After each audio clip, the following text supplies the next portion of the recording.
ये सरकार नहीं सर्कस चल रहा है।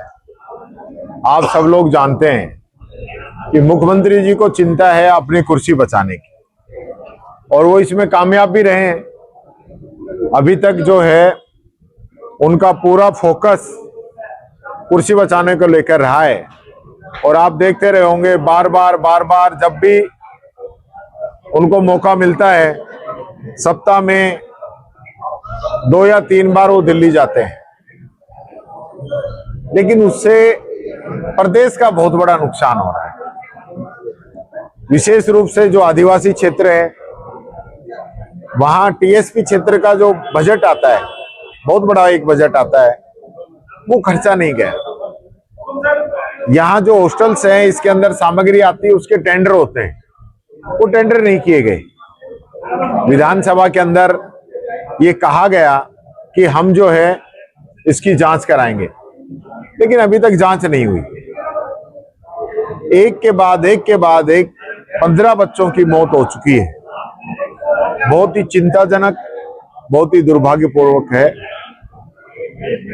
और सरकार इतनी असंवेदनशील है कि 1 रुपए का मुआवजा नहीं, कोई बीजेपी का मंत्री या बड़ा नेता वहां पहुंचा नहीं, उन गरीबों के आंसू नहीं पहुंचे।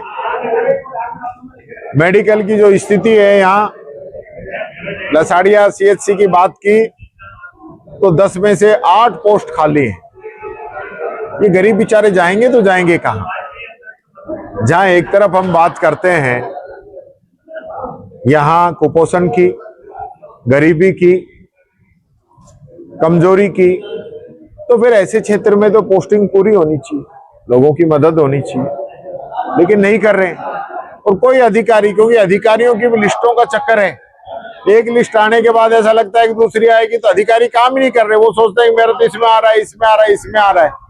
ये स्थिति बनी हुई है। मूल परिस्थिति ये इस क्षेत्र में आम पब्लिक, रोजगार वगैरह कुछ भी नहीं, किसी विभाग में कोई सुनने वाला नहीं। माननीय एमएलए साहब ने बताया यहाँ इतने काम कराया कि आज मतलब उसकी अच्छी मतलब लोग याद कर रहे हैं, आज कुछ भी नहीं कहीं। वही तो बात कह रहा हूँ। देखिए, इस लोकतंत्र की खूबसूरती ये थी कि जनता सरकार चुनेगी, सरकार फिर जनता के लिए काम करेगी।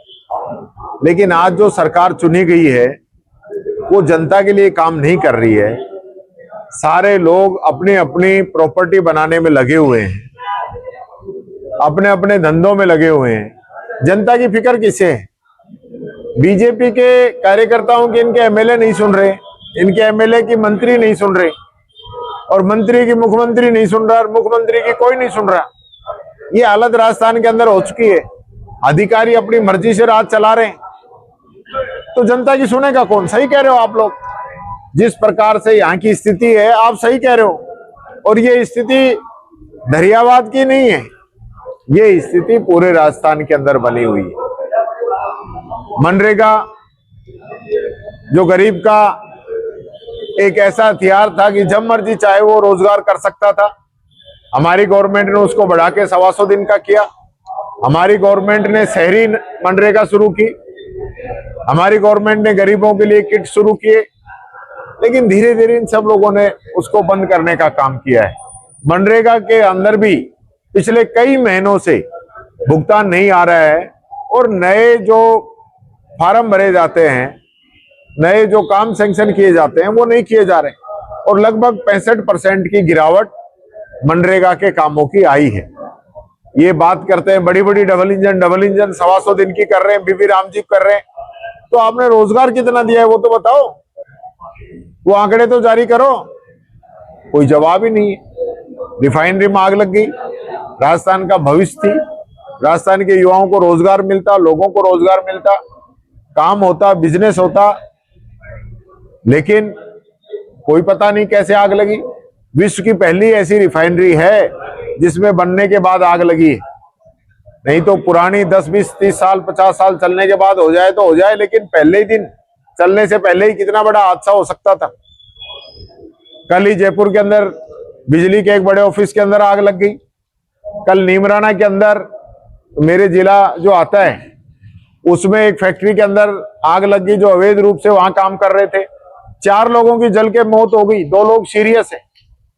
इससे पहले 1 महीने पहले भिवाड़ी में आग लगी थी, 9 लोग जो है पटाखा फैक्ट्री के अंदर जल के मर गए थे, उनकी डेड बॉडी तक नहीं पहचान में आई।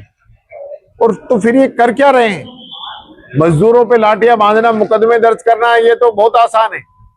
लेकिन जो अवैध रूप से फैक्ट्री चला रहे हैं, अवैध रूप से वहां पे लेबर को रखे हुए हैं, उन पे क्या कार्रवाई कर रहे हो? उसका कोई जवाब नहीं इनके पास। सर एक सवाल, वोट चोर गद्दी छोड़ की बैठक यहाँ आयोजित की गई, प्रतापगढ़ में भी विशेष कार्यशाला आयोजित की जा रही है, इससे क्या संदेश है? देखिए, आज की ये जो बैठक है, ये संगठन बढ़ाओ लोकतंत्र बचाओ की बैठक है। जो पीछे जो बैनर लगा हुआ है, ये हमारा रेगुलर यहाँ पे बैनर लगा रहता है। उससे आप ये ना सोचे कि मीटिंग आज इस विषय को लेके है, लेकिन वोट चोर से गद्दी छुड़वा के रहेंगे। अच्छा सर, रिजल्ट की चुनाव में आखिरी जो बंगाल का चुनाव है, वहीं मतदान बाकी है, क्या कुछ आस लगाए कांग्रेस बैठी है 5 राज्यों के चुनाव के नतीजों को? अच्छे नतीजे आएंगे, लेकिन मोदी जी और अमित शाह जिस प्रकार का रवैया, जिस प्रकार की लैंग्वेज देश के प्रधानमंत्री की, गृह मंत्री की है, वो सबके समझ में आती है। क्या क्या भाषा का इस्तेमाल वो ममता बनर्जी के लिए कर रहे हैं, वहां की जनता के लिए कर रहे हैं, हिंदू मुस्लिम कार्ड खेलने की कोशिश कर रहे हैं। 15 दिन से ईडी वहां पे बैठी हुई है, जो भी बीजेपी के खिलाफ काम कर रहा है उसको ईडी पकड़ने का काम कर रही है। ये ईडी, इनकम टैक्स, सीबीआई, चुनाव आयोग, जो स्वतंत्र एजेंसियां थी, इनको जो है बीजेपी एक टूल के रूप में इस्तेमाल कर रही है, और उसका नुकसान जो है लोकतंत्र को हो रहा है।